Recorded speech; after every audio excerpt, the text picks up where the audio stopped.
भी दल के किसी भी सांसद ने ऐसे विषयों को लेकर के देश के काम को रुकने नहीं दिया।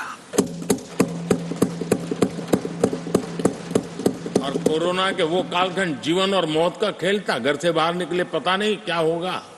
उसके बाद भी माननीय सांसदों ने सदन में आकर के देश की जिम्मेवारियों को निभाया, देश को आगे बढ़ाया। और इसलिए मैं समझता हूं कि उस कालखंड ने हमें बहुत कुछ सिखाया है। संकटों के बीच भी भारत की संसद में बैठे हुए व्यक्ति कितने बड़े दायित्व को निभाने के लिए कितना बड़ा रिस्क भी लेते हैं और कितनी कठिनाइयों के बीच में काम भी करते हैं, इसका अनुभव भी हमें हुआ। सदन में खट्टे मीठे अनुभव भी रहे। हमारा कुछ दुखद घटनाएं भी रही। कोविड के कारण हमारे कुछ साथी हमें छोड़ के चले गए, आज हमारे बीच नहीं है। वो भी सदन के इसी कालखंड के कुछ प्रतिभाएं थी जो हमारे बीच से चली गई। वो एक दुखद घटना को हमने स्वीकार करते हुए भी हम आगे बढ़ते रहे। और भी ऐसी कुछ घटना हुई, कभी कभी फैशन परेड का भी हमने दृश्य देखा। काले कपड़ों में सदन को फैशन शो का भी लाभ मिला। तो ऐसी विविधताओं के अनुभव के बीच हमारा कार्यकाल बीता।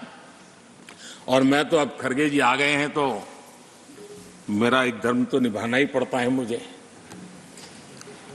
कभी कभी कुछ काम इतने अच्छे होते हैं जो बहुत लंबे समय तक उपयोगी होते हैं। हमारे यहाँ कोई बच्चा कुछ अच्छी चीज कर लेता है, कोई बच्चा अच्छे कपड़े वपड़े पहन करके अवसर के लिए तैयार होता है तो परिवार में एक आध स्वजन आ जाता है, किसी की नजर लग जाएगी, उसको काला टीका कर दो। तो ऐसे काला टीका कर देते हैं। आज देश पिछले 10 साल में समृद्धि के नए नए शिखर सर कर रहा है। एक भव्य दिव्य वातावरण बना है, उसको नजर न लग जाए, इसलिए काला टीका करने का एक प्रयास हुआ है। मैं उसके लिए भी खरगे जी का बहुत धन्यवाद करता हूं, ताकि इस हमारी प्रगति की यात्रा को कोई नजर न लग जाए। ये नजर न लग जाए इसलिए आपने आज जो काला टीका किया है, मैं तो सोच रहा था सब काले कपड़ों में आएंगे, लेकिन शायद काला जोदू खिंचते खिंचते खिंचते ब्लैक पेपर तक चला गया है। लेकिन फिर भी मैं उसका भी स्वागत करता हूं, क्योंकि जब भी अच्छी बात होती है काला टीका नजर न लग जाए, इसलिए बहुत जरूरी होता है। और उस पवित्र काम को, और आज जिस उम्र के हैं उस व्यक्ति जब एक काम करता है तो जरा अच्छा रहता है। तो मैं इसके लिए भी आपका आभार व्यक्त करता हूं।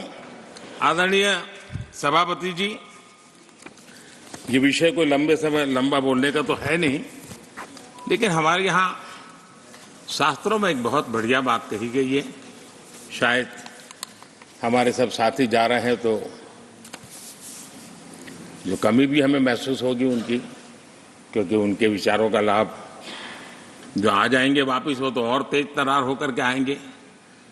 जिसको हमला करना है वो भी मजेदार हमले करेंगे, और जिसको रक्षा कवच बनाना है वो भी बढ़िया बनाएंगे। वो अपना काम चलता रहेगा। हमारे यहाँ शास्त्रों में कहा गया है, गुणा गुणज्ञेषु गुणा भवन्ति, गुणा गुणज्ञेषु गुणा भवन्ति, ते निर्गुणम प्राप्य भवन्ति दोषाः, ते निर्गुणम प्राप्य भवन्ति दोषाः।